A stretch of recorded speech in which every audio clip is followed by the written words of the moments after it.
Hungría, diciembre de 1610. Una columna de soldados avanza a través de la nieve hacia el castillo de Chachtice. Al frente cabalga el conde György Thurzo, primo de la mujer que habita esas murallas. Lleva consigo una orden real y el peso de rumores que durante años ha intentado ignorar. Cuando las puertas del castillo se abren, lo que encuentra a su paso supera sus peores pesadillas. En el sótano, una joven agoniza desangrada. En los pasillos hay cuerpos mutilados. En las mazmorras, docenas de víctimas en distintas etapas de tortura. La artífice de este infierno es Erzsébet Báthory, condesa de Hungría, una de las mujeres más poderosas de Europa del Este. Y esta es su historia. Sangre maldita. El año 1560. En el castillo de Nir Bátor nace Erzsébet Báthory, en medio de truenos y presagios funestos, o al menos así lo contarían después las leyendas. Su familia era una de las más antiguas y poderosas de Hungría, con castillos, ejércitos privados y conexiones que llegaban hasta el trono. Pero los Báthory guardaban secretos oscuros. Se decía que su linaje se remontaba a Vlad Dracula, Vlad el Empalador, el príncipe de Valaquia que, 80 años antes, había aterrorizado a Europa del Este empalando a miles de enemigos. Su infancia fue cualquier cosa menos normal. Su tía, István Báthory, era conocido por sus excesos brutales con los campesinos de sus tierras. Su tía Clara practicaba rituales que la iglesia consideraba brujería, mezclando catolicismo con paganismo ancestral de los Cárpatos. Preparaba brebajes con sangre, invocaba espíritus, sanaba con hierbas prohibidas.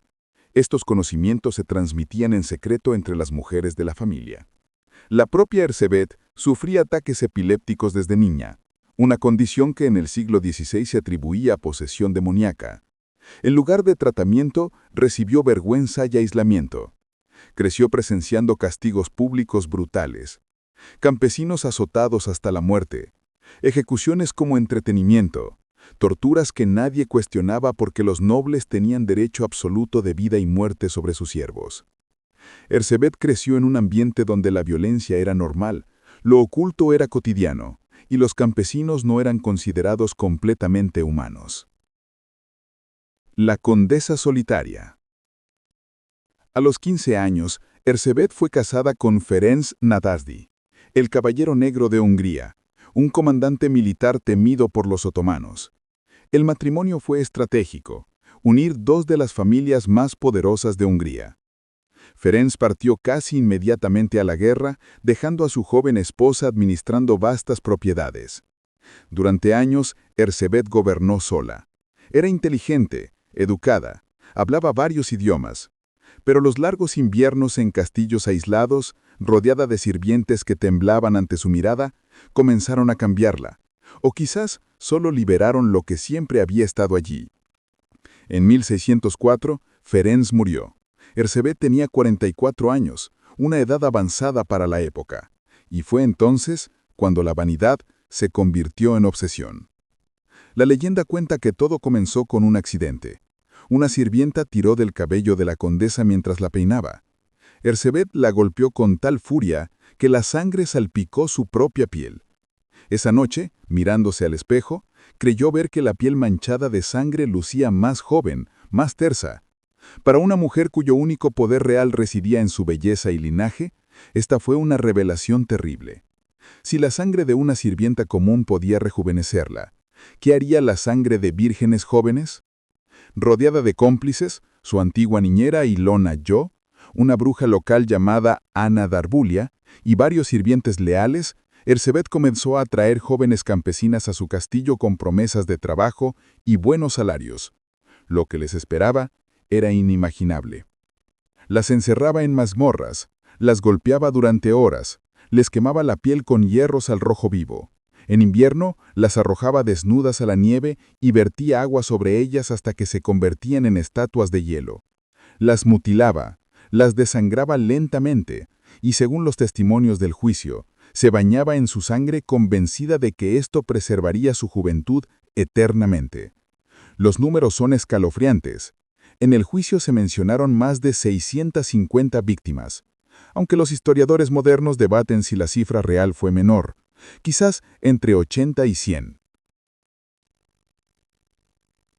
La epidemia aristocrática. Erzsébet Báthory no estaba sola. En Europa había otros nobles que daban rienda suelta a sus diversiones más macabras. En Francia, Gilles de Rais, compañero de armas de Juana de Arco y héroe de guerra, se retiró a sus propiedades en 1432. Sin batallas que pelear, comenzó a secuestrar niños campesinos. Durante 8 años torturó y asesinó entre 80 y 200 niños. Sus métodos eran tan depravados que incluso los registros judiciales son difíciles de leer. Como Erzsébet era culto, educado, admirado, y como ella, sin la guerra como salida, canalizó su violencia hacia los indefensos. En los principados alemanes, las cámaras de tortura no eran solo instrumentos de justicia. Nobles aburridos invitaban a otros aristócratas a presenciar interrogatorios prolongados como entretenimiento. Se servía vino mientras verdugos profesionales demostraban las últimas innovaciones en instrumentos de dolor. El sufrimiento de campesinos y vagabundos se había convertido en espectáculo. Las cortes italianas del Renacimiento, tan celebradas por su arte, ocultaban sórdidos secretos. Los Borgia organizaban banquetes donde esclavos y sirvientes eran forzados a actos degradantes, mientras la nobleza observaba. César Borgia era conocido por sus torturas refinadas y asesinatos caprichosos. En Inglaterra, Lord Hungerford secuestraba jóvenes de sus tierras, manteniéndolas cautivas. Fue ejecutado no por estos crímenes, sino por traición política. El patrón era consistente. Nobles criados para la guerra, acostumbrados a la muerte, con poder absoluto sobre poblaciones sin derechos. Cuando llegaba la paz, la violencia no desaparecía, simplemente cambiaba de víctimas. Justicia aristocrática. Cuando Turso irrumpió en Chajtice, la evidencia era innegable, pero Erzsébet Báthory nunca enfrentó un juicio formal. Su nobleza la protegió incluso de sus propios crímenes monstruosos. Sus cómplices fueron juzgados y ejecutados brutalmente. Ilona Yo y 2 sirvientas fueron quemadas vivas después de que les cortaran los dedos. Pero Erzsébet simplemente fue emparedada en su propio castillo, confinada a una habitación sin ventanas, con solo una pequeña abertura para recibir comida. Allí permaneció durante 4 años, hasta su muerte en 1614. Su familia hizo todo lo posible por borrar su nombre de los registros. Los documentos del juicio fueron sellados. Se prohibió mencionar su nombre en Hungría. Pero las leyendas nunca dejaron de crecer, mezclándose con mitos de vampiros y brujas.